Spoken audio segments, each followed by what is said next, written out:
Bienvenue dans cette deuxième partie de la mini-récup sur l'essor urbain et commercial. Donc, dans la première partie, on avait vu tout ce qui avait rapport donc à l'augmentation de la population, à l'essor des bourgs, donc l'essor urbain, à l'essor aussi du commerce qu'on peut faire là, de plus en plus parce qu'on a des surplus de nourriture.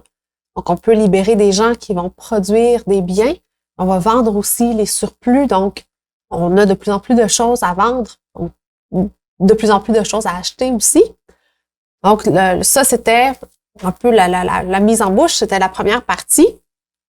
Là, dans cette deuxième partie, on va aller surtout du côté commercial, l'essor du commerce, puis des métiers qui vont en découler, qui vont se développer par rapport au commerce. Donc là, on est encore au Moyen Âge, toujours du 11e au 14e siècle. On est toujours aussi en Occident, donc on se concentre vraiment sur l'Europe. Et juste pour le garder frais en mémoire, lorsqu'on parle d'essor, on parle vraiment d'une croissance qui est grande et assez rapide. Donc, lorsqu'on parle d'essor urbain, c'est qu'on a de plus en plus de bourgs et de plus en plus gros. Et le commercial, bien, c'est que le commerce prend de plus en plus d'ampleur. Puis, il prend de plus en plus d'ampleur, entre autres, à cause des croisades. Donc, on voit, on est à peu près dans les mêmes années. Et je dirais, c'est pas pour rien, parce que durant les croisades, il va y avoir beaucoup de contacts qui vont se faire entre l'Orient et l'Occident. Et ces contacts-là vont mener à des échanges commerciaux assez soutenus. Donc, les échanges commerciaux, pourquoi? Ben, on se rend compte qu'en Orient, donc les Occidentaux se rendent compte qu'en Orient, il y a des épices qui sont intéressantes, il y a de la soie, il y a des pierres précieuses. Donc, on est intéressé à aller se procurer des éléments comme ça. Mais aussi en Orient, on se rend compte qu'en Occident, il y a des minerais intéressants, donc entre autres du fer, il y a de la laine, il y a des fourrures aussi. Donc, ce sont des éléments aussi qui sont intéressants du côté des Orientaux.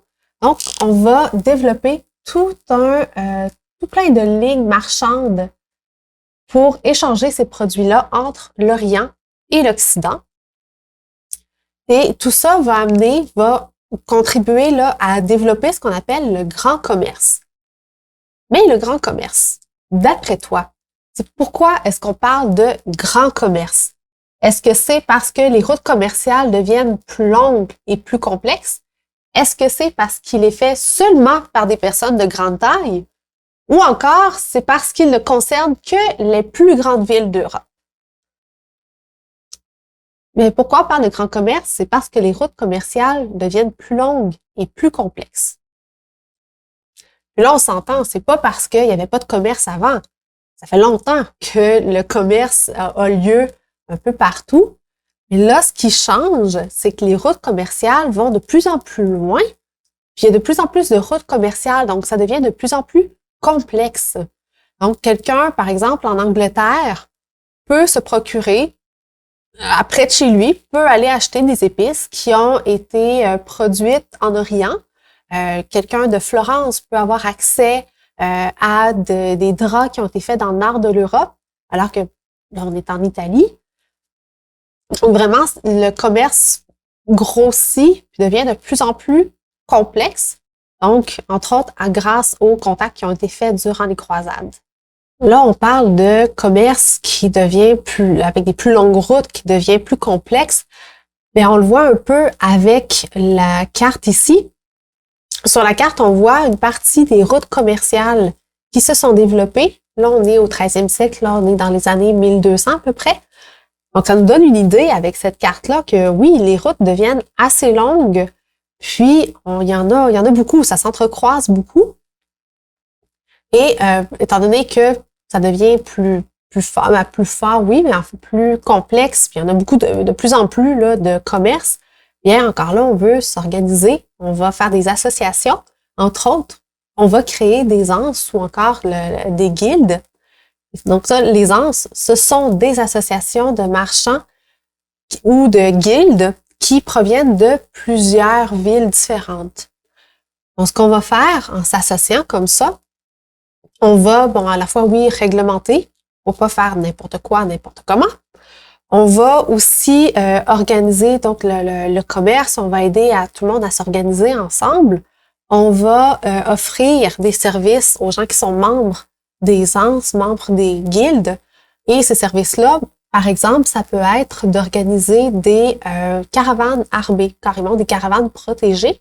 Donc, un marchand seul n'a pas nécessairement l'argent qu'il faut pour engager des gens pour le protéger sa cargaison, parce que il y a beaucoup de dangers, que ce soit sur les mers, que ce soit sur les routes.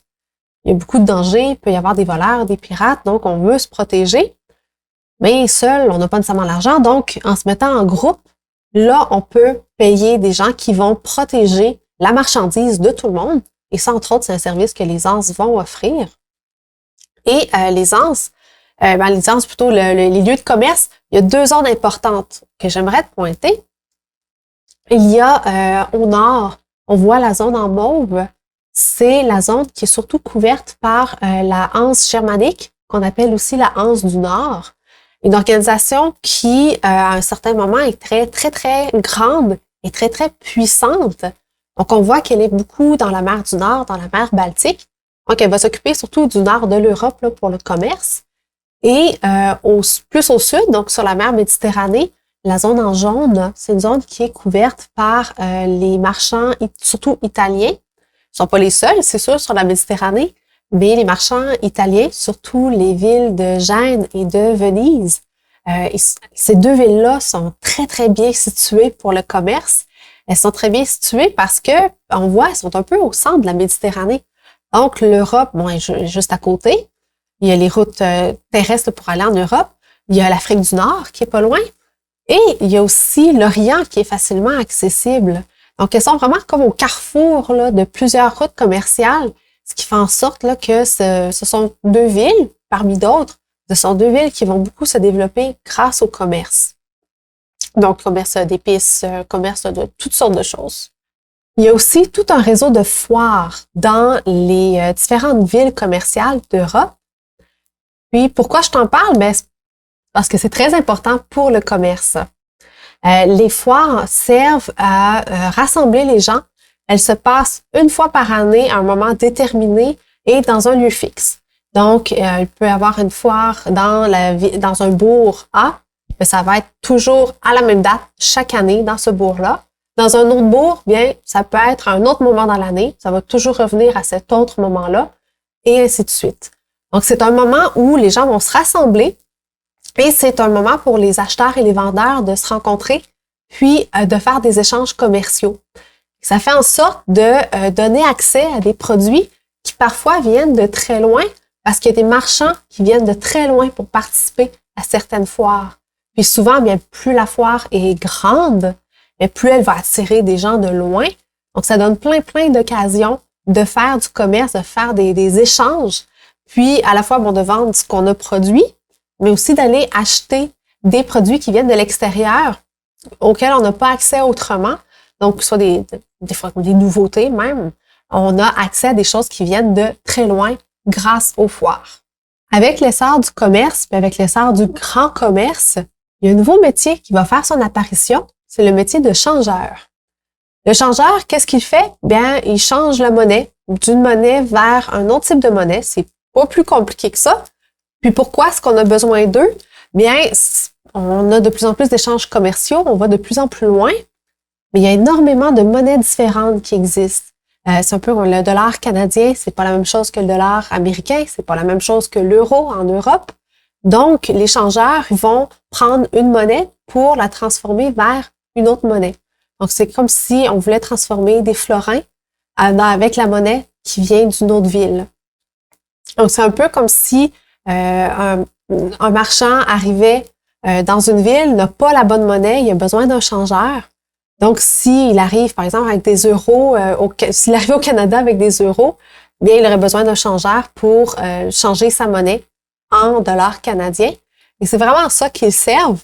Et c'est un peu plus compliqué qu'il n'y paraît parce que chaque monnaie n'a pas la même valeur. Donc, non seulement il faut prendre une monnaie et donner une autre monnaie en échange, mais il faut donner la bonne valeur parce que parfois, on peut donner 4 puis on va recevoir 3 parce que l'autre monnaie a plus ou a moins de valeur. Donc, il y a quand même beaucoup de calculs là, qui doivent se faire derrière pour donner le bon montant en changeant de monnaie. Et le commerce, le grand commerce, va aussi amener à développer un autre outil, ce qu'on appelle la lettre de change. La lettre de change, en gros, c'est qu'on a un morceau de papier sur lequel on écrit donc de donner tel montant à telle personne. Puis à ça, on va ajouter une date. Puis on va aussi ajouter un lieu. Donc, ça fait en sorte que la personne qui a la lettre de change, au lieu, par exemple, de transporter là, 1000 pièces de monnaie, mais elle a juste à transporter ce bout de papier-là, aller voir quelqu'un dans l'autre ville, donner le bout de papier et la personne va lui donner, que ce soit les 1000 pièces de monnaie, ou là, ici, dans l'exemple, c'est 270 écus de Mayence. Ça fait en sorte qu'on n'a pas à transporter des grosses sommes d'argent. C'est pratique parce que ça peut être lourd, des pièces de monnaie. Mais c'est pratique aussi parce que ça sert à rien de voler une lettre de change. C'est un bout de papier. Le bout de papier, il va avoir de la valeur seulement si on est la bonne personne puis qu'on va voir la bonne personne. C'est seulement là qu'on va pouvoir échanger le bout de papier contre de l'argent. Donc, là aussi, c'est plus sécuritaire. Même si on se fait voler la lettre de change, en fait, ça sert à rien pour l'autre personne, donc c'est pas intéressant. Et la lettre de change, en quelque sorte, de cette manière-là, c'est carrément l'ancêtre du chèque qu'on utilise encore aujourd'hui. Ça fait pas mal le tour pour l'échangeur, pour la lettre de change, pour les foires. Et je t'invite à aller voir la première partie de la mini-récup, la première partie de la vidéo, si jamais tu en sens le besoin. Et j'aimerais souligner aussi, avant de terminer, que là, on a parlé de l'essor urbain et commercial, là, surtout en Europe, surtout en Occident. Mais entre autres, du commerce, mais il y en a pas juste en Europe. Il y en a quand même un peu partout. Il y en a dans le monde byzantin, il y en a dans le monde musulman, là, par exemple. Donc, juste pour souligner le fait que le commerce, il y en a partout, mais là, on se concentrait sur l'Europe.